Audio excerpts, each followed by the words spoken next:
Terpuji Engkau Allah yang kami sembah di dalam Kristus Yesus, untuk setiap lawatan kasih Tuhan dalam kehidupan kami yang sudah memberkati dan menyertai setiap langkah kami. Kini saatnya Tuhan, sebagai syukur kami, respon kami atas setiap kebaikan Tuhan, kami mau sejenak mendengarkan kebenaran-Mu. Kerinduan kami Tuhan berbicara di hati kami masing-masing melalui firman Tuhan. Biarlah Roh Kudus Tuhan yang memimpin kami di dalam persekutuan dan di dalam mendengarkan kebenaran firman Tuhan. Di dalam dan demi Tuhan kami Yesus Kristus, kami berdoa. Amin. Bapak Ibu, teman-teman yang dikasihi oleh Tuhan kita Yesus Kristus, seperti tema yang sudah diberikan, hati memberi. Hati memberi. Dan nats firman Tuhan yang saya ambil untuk boleh menjelaskan firman Tuhan ini diambil dalam Injil Lukas pasal yang ke-7 ayat yang ke-36 sampai ayatnya yang ke-50. Nanti kita boleh lihat di sana dialog yang terjadi, peristiwa yang terjadi ketika Yesus masuk ke salah satu rumah orang Farisi. Ketika Yesus masuk ke rumah Simon, seorang pemungut cukai, di sana ada peristiwa yang terjadi antara Yesus dan perempuan yang berdosa. Tapi biarlah kita baca dulu pada ayat yang ke-38. Kita boleh sama-sama membacakannya dalam Lukas 7 ayat 38. Kita sama-sama membacakannya. Sudah dapat? Kita bacakan dua-dua ya. Sambil menangis, Ia pergi berdiri di belakang Yesus dekat kakinya, lalu membasahi kakinya itu dengan air matanya dan menyekanya dengan rambutnya. Kemudian ia mencium kakinya dan meminyakinya dengan minyak wangi itu. Oke. Jadi sambil nangis, dia berdiri di belakang Yesus, dekat kaki Yesus. Pertanyaannya, mengapa dia menangis? Kan gitu. Perempuan ini menangis oleh karena begitu banyak dia sesali dosa yang terjadi dalam kehidupannya. Salah satu dosa yang terbesar yang pernah dia lakukan adalah berbuat zina. Jadi kedatangan Yesus yang dia dengar ke rumah Simon, seorang Farisi, menggerakkan hatinya, menggerakkan iman yang ada dalam batinnya untuk datang menjumpai Yesus dengan sebuah harapan akan ada keselamatan, akan ada pengampunan yang diberikan oleh Yesus. Tapi poin inti dan uniknya dari apa yang dilakukan oleh perempuan yang berdosa ini dengan tema yang diantarkan kepada kita, yaitu hati memberi. Mungkin kalau kita dilemparkan tema ini kan terus berpikir hati memberi, yang berarti berhubungan dengan materi, uang, perpuluhan, kan, persembahan. Artinya berhubungan dengan hal-hal duniawi. Kita sering mengartikan hati yang memberi, tolak ukurnya seberapa banyak uang yang kita berikan kepada gereja, seberapa banyak uang yang kita persembahkan kepada Tuhan. Tapi hari ini kita mau belajar dari perempuan yang berdosa ini. Ternyata hati yang memberi tidak melulu berbicara seorang materi, tapi berbicara tentang apa yang ada padamu. Maka firman Tuhan katakan kan, persembahkan yang ada padamu, jangan yang tidak ada padamu kau persembahkan kepada Tuhan. Bahkan jangan ada-adakan, kan gitu. Mungkin kalau dalam masa muda kita, atau yang Bapak Ibu yang sudah berkeluarga, kalau saya secara pribadi pernah saya beribadah tidak bawa persembahan karena memang tidak ada ketika mahasiswa. Tapi kebanyakan orang ketika tidak ada persembahan, itu yang membuat dia berhenti untuk beribadah kepada Tuhan. Tapi perempuan yang berdosa ini, perempuan yang hina ini, perempuan yang diasingkan ini, bahkan ketika dia mendekati Yesus, orang bertanya kepada Yesus.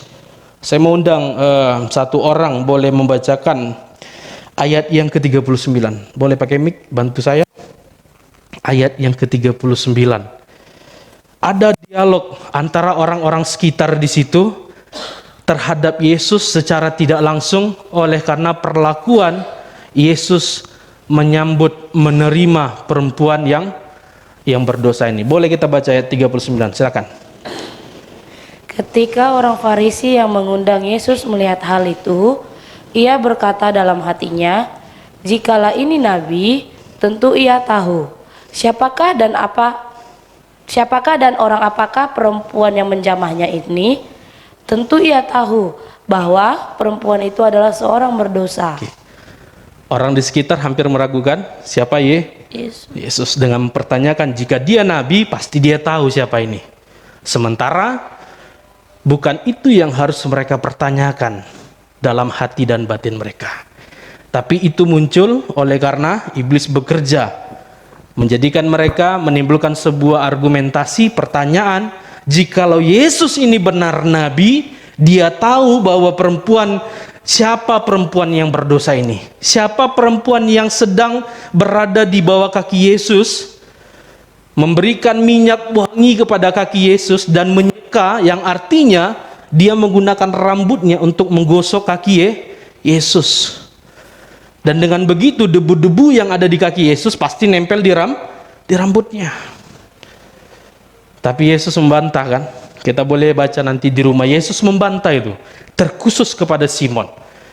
Malah Yesus katakan, jika perempuan ini bisa menyambut aku dengan meminyaki kakiku dan menyekanya dengan rambutnya, ternyata Simon, si pemilik rumah, tidak melakukan hal yang demikian.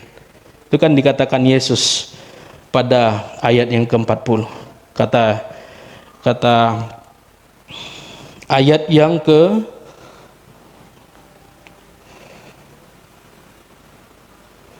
ke-44. Dan sambil berpaling kepada perempuan itu, ia berkata kepada Simon, "Engkau lihat perempuan ini. Aku masuk ke rumahmu, namun engkau tidak memberikan aku air untuk membasuh kakiku, tetapi dia membasahi kakiku dengan air mata dan menyekanya dengan rambutnya." Udah ada yang sampai begini kepada orang tua kita? Belum ada. Terkhusus di GBKP kan ada minggu pembasuhan itu, kalau nggak salah ya, ada di GBKP itu setiap Kamis Putih, kalau salah ya, Kamis Putih. Itu salah satu juga bentuk dari pembasuhan. Bukan pengurapan, beda pengurapan ya. Pengurapan kan dengan minyak, basuhan dengan air. Dan seharusnya pengurapan itu dilakukan di kepala, bukan di kaki. Ya. Adakah kita yang sudah melakukan ini? Untuk kita pun yang sudah berkeluarga sebagai istri, apakah kita sudah melakukan ini kepada suami kita? Ketika dia pulang kerja, kita sambut, kita buka kaos kakinya, kita simpan sepatunya. Adakah? Kalau saya secara pribadi waktu masih kecil, kami 4 bersaudara berlomba. Kalau bapak sudah pulang, kami berlomba untuk mengejar, melepaskan kaos kakinya. Seberapa bau pun kaos kakinya, kami pasti terus berlomba. Tapi seiring bertumbuh dewasa besar, pada akhirnya hilang. Tapi saya teringat dengan apa yang dikatakan oleh Nats ini. Sangat-sangat sederhana yang dilakukan oleh perempuan yang berdosa ini. Tanpa dia memikirkan apa yang sudah dia lakukan di masa lalunya, tanpa ada materi yang dia berikan kepada Tuhan, dia cuma punya sisa minyak wangi, dan seharusnya ini dia bisa pergunakan untuk dirinya sendiri. Tapi yang dia lakukan ketika dia mendengar Yesus datang ke rumah Simon, dia juga menghampiri dan memberikan yang terbaik yang ada dalam hidupnya. Maka ini pesan teologis yang mau kita terima. Saya nggak mau panjang kali lebar. Saya mau selesaikan firman Tuhan dengan mengatakan, hati yang memberi bukan persoalan seberapa banyak kau berikan kepada gereja, seberapa banyak persembahan yang kau serahkan kepada gereja.